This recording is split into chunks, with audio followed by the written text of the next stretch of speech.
An autistic girl, a grandmother with an onset of dementia, a luxury hotel. It is 3:05 p.m. and at 3:15 p.m. the girl has drowned. Is it an accident or was it murder? Watch to the end. My name is Catherine, and those of you who are here for the first time, I do tell true stories and fact. The following happened at the Gulf in a very luxurious hotel, a hotel frequented by the Arabic nationals. It's their country, but they like spending weekends at hotels with families. A day, 2 days, or 3 days, or even a week. This hotel is set in such a way that the reception is very far from the villas that they stay, and it stands alone. When you check in, normally at 3 p.m. is the check-in. You drive to your villa, which is like, depending on the villa you have, it's like 50 meters away from the reception check-in. So this guest checks into villa number 52, which is one of the most expensive villas and very far from the reception. It has a private pool. It faces the beach. So, in the Arabic community, I'm not sure whether it's all the Arabic or a particular religion only, they marry within the family. They believe that it strengthens the family bonds. I don't know about that part. But this was an autistic child, probably because of their marriage within the relations, within related people, which is very common. And they have a lot of autistic people, children in their families, and most of them do not like them to be seen. Some are even hidden in the rooms, away from the public eye, and even away from the visitors. So, was this a murder or was this an accident? The check-in was quite smooth. They checked in with the father, the mother, the grandmother on a wheelchair, who is on the onset of dementia, as in she cannot remember things properly, forgetfulness, and even forget herself. Or where are we? Suddenly she cannot remember where they are, what they're doing here, or who is who. That is what dementia does to you. As I said, checking was very smooth, and then they can either choose to use the club car or they can drive to the villa. They chose to drive to the villa. They unpacked their stuff. They normally have a lot of maids, and they all check in with them. They check in with their maids. They carry them along because they don't want to do anything. Anyway, they've hired somebody to do it. Somebody to cook for them, somebody to clean for after them, and some nanny to take care of the kids.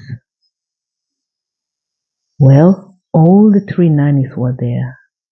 One cook, one house help who will open their cupboards for them as they put their clothes in or carry their handbags upstairs, even though there is a concierge, you can do that. And then the nanny to take care of the kid. After the check-in, the father decides they need to do some shopping here and there because they do not prefer the hotel food, but they prefer to cook for themselves whatever they want. They do not want to rely on the timings of the hotel. They want to eat at their own times. So they decide they're going to do some shopping out there and come back. Strange enough, they do not carry their autistic child. We will call her Aisha. Maybe not to exhaust the child, or maybe to keep the child away from the public. And they decided to leave the mother, the grandmother who has dementia, also at the villa as they live. This was just 10 minutes after check-in. Then they drive out. The nannies, of course, the ones who have to push the trolleys at the supermarket, have been taken. And strange enough, they took the nanny who takes care of the kid with them, probably to take care of the other small kids who will be running around the supermarket. But they left the autistic child with the lady with dementia. Now, will this have been an intentional, or was it just routine? Dementia lady grandmother has to stay with autistic kid. The cook, of course, was not informed. She was in the kitchen cooking or unpacking whatever food they had brought around. They drove off. A few minutes later, at 3:15, screams are heard in the compound. Screams are heard in the compound. The nanny runs out, grabs any staff that is walking by, and pulls them in screaming.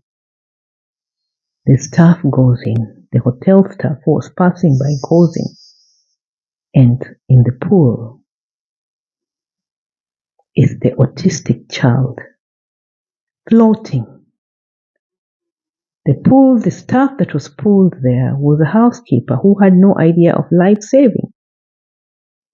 The autistic mom was there sitting at the wheelchair like nothing had happened. Because how would you leave two disabled people alone with a nanny who knows her work is in the kitchen, so she will not pay so much attention? And why did they choose the pool? So the nanny runs for help, as I said, and picks on the wrong staff, housekeeping staff, who knows nothing about saving people from the drowning. So he runs to call the lifeguard. And strange enough, on the same day, the lifeguard was involved in another situation at the sea. An accident had just happened at the sea.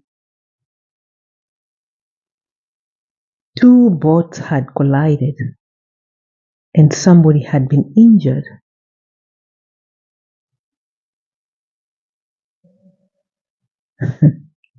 So what was it to do?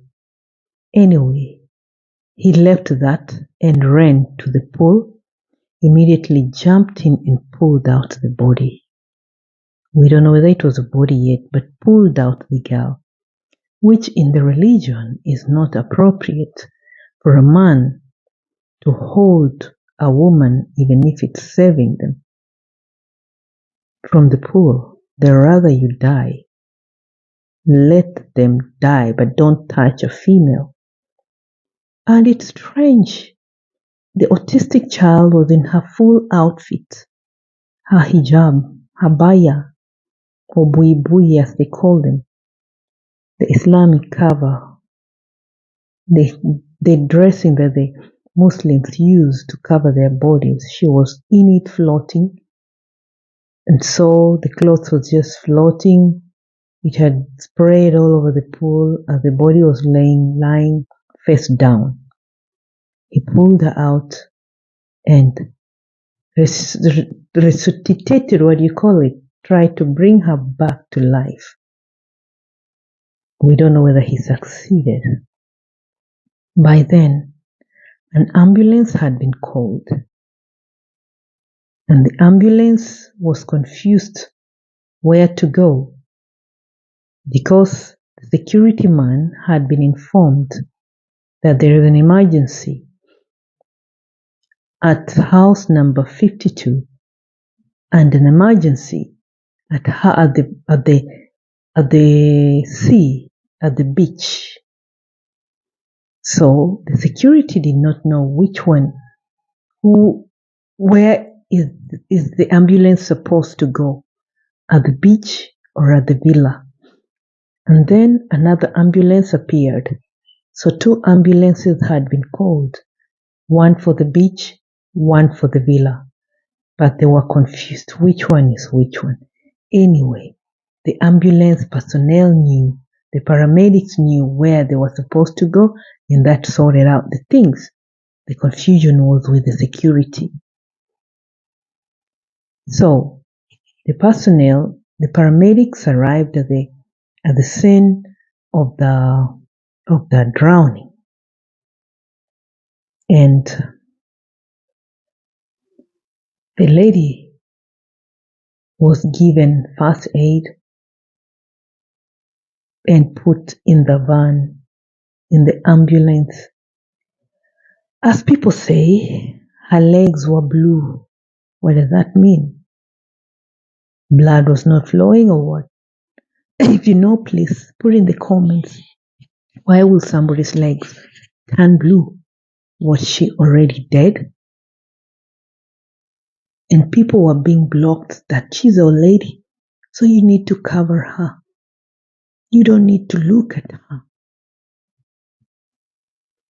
It was quite dramatic because some first aids you will need to move some clothing away to attend to the person. But this was a difficult situation. So she was put in the ambulance and it drove off. We don't know whether it drove off with a body or a human, but it drove off. Was this negligence on part of the resort, or was it something different, a mystery? Was it negligence by the family? Was it an intent to murder? It still remains a mystery. The staff were never told whether the hotel staff never got to know whether the girl died or she survived, because it was a secret. But secrets are never kept too long. Because one time, one manager just uttered some words like, the girl who drowned and died at villa number 52. Then he realized his mistake. Because somebody asked, so she died? He was ashamed and he said, no, she did not die. But he had already uttered the words unknowingly. He had forgotten that it was supposed to be a secret. And the staff knew that she had died. What about the staff who rescued her? The lifeguard who rescued her was also in trouble. He was sacrificed by the resort to go in custody as investigations were being carried out. It could have been the resort manager or some sort of manager, but he was just to be held in custody and answer some questions about why this is not in place.